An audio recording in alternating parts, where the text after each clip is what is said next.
Hey everybody, welcome back to the channel. I mentioned in a recent video that I picked up some of the 90 grain Hornady CX bullets on a recent road trip, and these are factory seconds, but I've been wanting to test a lighter bullet, a lighter monolithic bullet in 6.5 Grendel for a while. You guys may remember a couple years back, I shot a few deer with 120 grain Barnes load, and that shot great, but really the 6.5 Grendel can benefit from a little bit lighter bullets, especially for short range hunting and especially with copper bullets.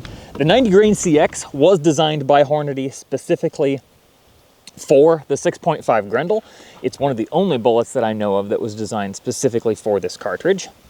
The load data says to seat to 2.260, which is exactly what I did. Puts us right at the cantilever.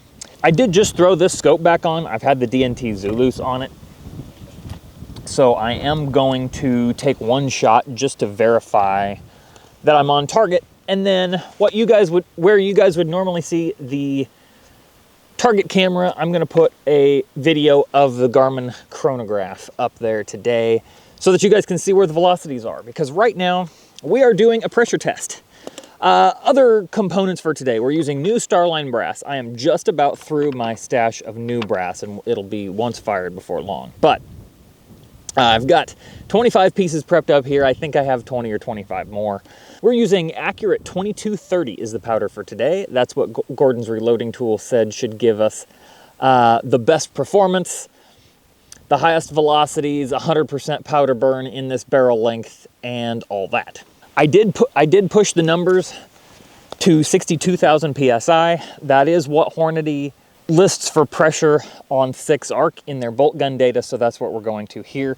I do normally in this rifle go 58 just to be on the super safe side, but we're going to be sticking below what Gordon says should be the 62,000, and we've still got a margin for error. Of course, I'm going to be watching for pressure the whole time. I've got my charge weights listed on each case.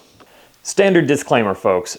Do not try any of the loads you're about to see in this video without working them up first. There is very limited data for this bullet, and everything in this video that is loosely based on published data is above it. That is because I am working up loads for a bolt action 6.5 Grendel, which can take a lot higher pressures than an AR. If you try to shoot these loads in a 6.5 Grendel AR, I almost guarantee you're going to blow the magazine out the bottom of the gun and shear off bolt lugs and possibly hurt yourself. So don't do that. This is for a bolt action 6.5 Grendel. And again, don't just take the charge that I go with and shoot it for yourself without working up incrementally beforehand. Let me take a quick shot to make sure we're on target. This is just the PSA load with the 123 grain SST. Yep, we're right in there shooting about a minute low. I'm gonna actually come up by a minute then, and just to shoot this group, tell you what, let me go up by 3. And that'll give us a distinct point of impact for this group to pay attention to. There's 2 other bullet holes on the target from shooting 30-06 earlier. I just used it as a sighter target, but just 2 bullet holes. That shot was going 2384. I'm going to, no sling swivel studs in here to mess things up. But of course, what we're really worried about is velocity and pressure for this load. So where are we shooting for? I want a spicy load with this 90 grain CX. This is specifically for shooting deer. We're starting at a low of 28 grains and going up to 29.5 in 0.3 of a grain increments. And we're doing that just to establish sort of a pressure curve for this powder in this rifle. I've never shot this powder before. Never shot this bullet before, so we're just going to start low and see where it is. That's only 6 charge weights. I could break it up into 2/10 increments and shoot twice as many to get the same spread, but I'm not going to worry about that for now. I'll pay extra close attention on this first charge of 28.0, and we will see where we're at. All right, we're recording the chronograph here. So the predicted velocity on this is 28.56. 2,500. That was way, way, way off. Like 350 feet per second off. Okay. That's weird. We'll see what the next one does. Yeah, the chronograph is where it should be, pointing at the target within a little bit of the barrel there. But holy crap, that was slow. Alrighty, 28.3. 25.23. Something's weird here. Unless my pound of 22.30 is a lot different than the 22.30 they were going on. So Gordon's did not have an option for the Hornady CX. I put everything in manually, and I went with initial pressures the same as Barnes monolithic bullets. Now we know the alloy in the Hornady CX is not the same as Barnes. It's going to be a little softer, I think. So it's possible that our initial pressure or our engraving pressure or whatever you want to call that is not nearly as high, so we're not getting the velocities, because that was supposed to be 28.87, and again, we're 350 feet per second slower than that. Something's off here. But we'll shoot 28.6 grains.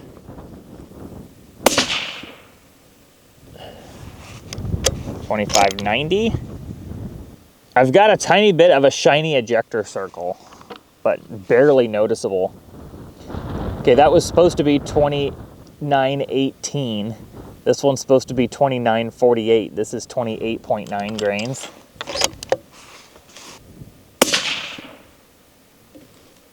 It's shooting them pretty close together down there, 26.14. All right, 29.2. And Gordon's quoted as 29.79.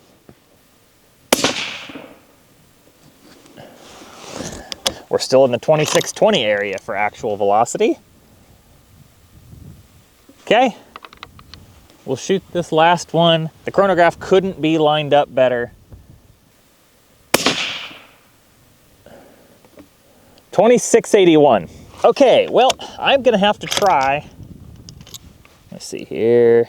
A tiny bit of polishing on the back of the brass, maybe. It's hard to tell in this bright sunlight. Anyway,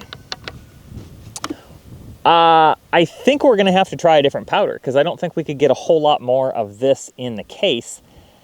And because there's no load data, I have not been able to find any load data for the 90 grain CX. Not from Hornady, on their website. Of course, it wasn't in their last reloading manual. I may be able to purchase some data. That might be something we could do, but yeah, we're like 300 feet, still 300 feet per second shy of where we should be. That was 26.81. Yeah, 330 feet per second slow of where Gordon's is saying. So I'm gonna go check to see, to make sure I don't have any settings like way, way, way wrong. But it could be, that was a bottle of powder I bought at a gun show on a, you know, somebody just selling off their old stock. So could be there's something weird with that powder. Anyway, I'm not gonna dwell on it too much. There was nothing unsafe. What I'm gonna do is go check the numbers again, and we'll probably come back with a different powder. All right, we are back out here and doing a little more testing today. So it's the next day. I had to get in the deer stand last night, but I did take a shot. I don't remember if I recorded it or not. I did take a shot with 26 grains of N130 and got 26.41. Gordon's predicted was 28.03, so still quite a bit off there. And then I took one shot with Ramshot TAC at 31 grains. This is all pulled from load data. I did go ahead and buy I paid $1 and bought the Hornady 6.5 Grendel reloading data, which is stupid. You have to pay for it from them where everybody else offers it up just for buying their bullets. Still a little salty about that. But anyway, and that was 28.44, which is the screamingest velocity I've had. I don't remember what Gordon said with that. I'm thinking Gordon's is way off on some of this stuff. And I also took a shot of 8208 XBR, mostly full case. 2703 was the velocity I got on that. So higher than anything else. Anyway, none of that was recorded, but I was just trying to get a feel for where we were going to go today. I want to shoot 2 more short-ish pressure tests with 2 different powders. So as I mentioned, Ramshot TAC was one of them. It's a pound of powder I just bought, but it might actually be what I end up using for this load. And also accurate LT-30. The LT-30 I bought specifically for shooting light bullets in Grendel, so it could be a good choice for this bullet, but I don't know. We're going to have to test and find out. So I've got my notebook here. I'm going to be taking detailed notes. We're only going to shoot 4 shots with Ramshot TAC because I know because the bottom charge of it is the top charge the Hornady reloading manual shows. And that's 31 grains. So they might have had like 30.9 or something like that. I don't remember. Anyway, that's the shot that got me 28 something last night when I was just messing around. So we're going to start out there, go from 31.0 to 31.9 in 3/10 increments, just 4 shots. Then when we get to LT-30, I'm going to take 7 shots there. I'm going to start way lower because I have no idea what LT-30 is going to do. I've never shot that powder before, and there's no real data for it. Hornady has data for LT-32, but not LT-30. So we'll just see what happens here. I'm going to be very carefully watching for pressure signs the whole time, and I am going to reshoot that 31 grains of Ramshot TAC. And I'm not going to be paying a whole lot of attention to point of impact, but I do have the scope adjusted, so it should be in an area where I can see what the group looks like. Yeah, there was 31 grains. Again, 28.48. Brass is perfect, and that's right in line with where we were yesterday. 31.3. I'm shooting these pretty quick. I'm not really super paying attention to where they hit. 28.52, 31.6, 28.75, little bit of an ejector circle, but nothing much. And for reference, we are 75 feet per second short of what Gordon's was saying we should get on this, and I'm not paying too much attention to that. Top charge here, 31.9 grains of Ramshot TAC. 29.20. And I'm not finding anything on the brass with that one. And about 65 feet per second less than what Gordon's was saying with my flawed predicted model. Because again, Gordon's doesn't have the Hornady CX in there. Okay, barrel's doing just fine. It's a little warmer today, about 60 degrees, and we've still got a bit of a breeze, so the barrel's cooling off fast. I'm gonna move right on to LT-30. This one I'm, again, gonna be a little more careful of. I'm writing each shot down as we go, so no need to change anything on the chronograph. 27.7 grains. That one felt a little softer. 28.47, and that felt like we had a smeary bolt lift, and we do. On the first shot, we have an ejector circle that I can feel. Yeah, that's not great. 27, okay. I'm gonna take one more shot, and I probably even shouldn't, and then I'll probably pull the rest. This is 28 grains of LT-30. Glad I started low. 28.59, same heavy bolt lift. Yeah, and a burr on the back of the brass. I'm stopping there. Okay, so I could try some other powders. And we'll see about that, but we may just work up a load with Ramshot TAC.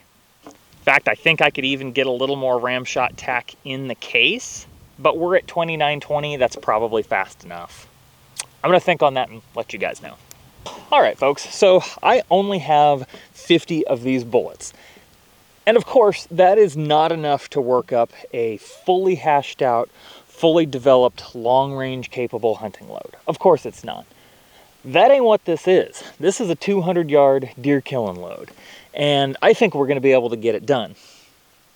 In that spirit, I'm gonna go ahead and shoot some groups with Ramshot TAC. We're gonna shoot 3 5-shot groups, 31.6, 31.9, which is where we stopped on the pressure test, and then 32.2. That's another 3/10 up. Of course, the first shot will be the pressure test for it, and if I don't see any terrible signs of pressure, we'll shoot a group with it. I like to have that one extra data set above where I'm going just to make sure I'm not right about to run into a big point of impact shift or something like that. Of course, if it's way over pressure, we're not going to shoot it, but you get the idea. I've got the bullets I pulled didn't make it. 2 of them lost their tips, and one of the tips is pretty badly bent. So we're not going to use those bullets. I've got fresh brass, fresh bullets. And of course, these are factory seconds, so if they don't shoot the tightest groups, that doesn't mean this gun won't shoot the Hornady CX. I may have to get a box of the actual ones. But if they do shoot a good group, the factory boxed CX should work just fine, right? So that's kind of the test. So we are starting with 31.6 grains of Ramshot TAC. Yep, good enough. 28.96, good start. Brass is great, perfect. We will shoot a group. Yes, I'm single feeding today. Yes, I have a magazine.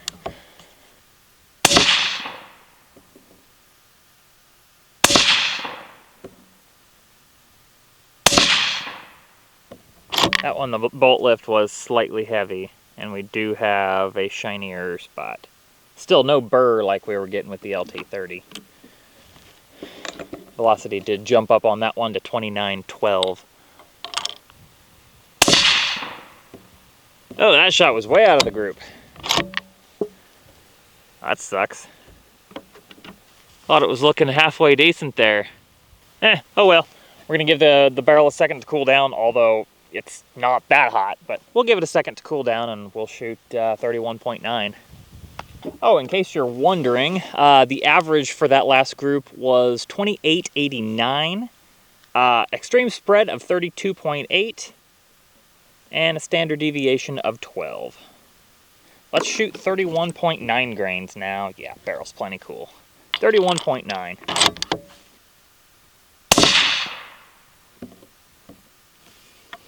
$29.33.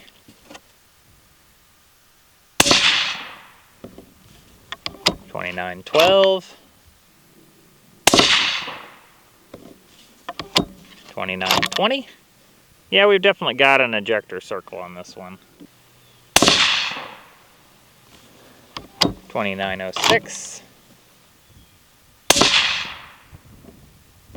And 29.14. Little bit of a heavy bolt lift on all of those. I am going to shoot the first shot of the next group, but I may not shoot much more than that. And I'm going to give it, yeah, let's give it another 5 minutes to cool down before I shoot that at all. So we got an average of 29.17, an extreme spread of 27.4, and a standard deviation of 9. Not bad at all there. Let's see about blowing the gun up. 32.2.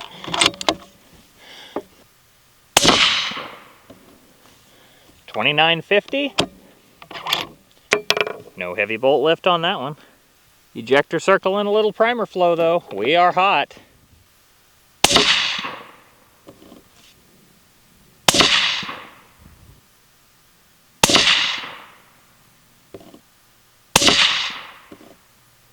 All right, not the greatest group there, not the worst in the world either. Looks like we're about 1 MOA. The numbers, however, are a different story. They are great. 25.45 for an average, extreme spread of 11.8 feet per second, standard deviation of 4.1. All right, let's get back into the bench and look at the groups a little closer. All right, so we're certainly running kind of high pressure on that and probably pushing it a little harder than I should. But this is low volume stuff, and I'm only going to be shooting it in colder weather during rifle seasons, right? So I'm not super worried about it. Let me show you the very worst pieces of brass with the LT-30, and then I'll show you the groups we just got done shooting. Okay, so this is always a little bit hard to see on camera, but there, right by my thumbnail, you can see the ejector circle, and there is a little bit that I can feel there. This piece was slightly worse, a little bit of a burr, and then we stopped. Those are the very worst pieces we had, and I've actually taken the ones out of this tray already from the Ramshot TAC groups, but they were nowhere near this bad. Oh, there's a really good view of that one. But yeah, they were nowhere near that bad. Just a tiny, tiny little bit of a circle there. All right, let's take a look at the groups from the Ramshot TAC. Here's the first one. It was not great. We had 4 of them into 1.19, and then for whatever reason, it threw one way outside. The next 2 groups were hovering right around 1 1/4. There wasn't a giant point of impact spread, although you can see we've got 1 here, 1 here, and 1 here, which if you plotted that up kind of onto this group, we probably, if we did a 10-shot group, we probably would have like a 1.5 MOA spread. Of course, this is a different charge, but you get what I'm saying, right? Extreme spread of more shots in a group, we would probably be a little bit wider here. 1 1/4, though, is going to be perfectly fine for 200-yard shooting. I do have way more accurate loads in this gun, but I am very interested to see what the 90 grain CX does on deer.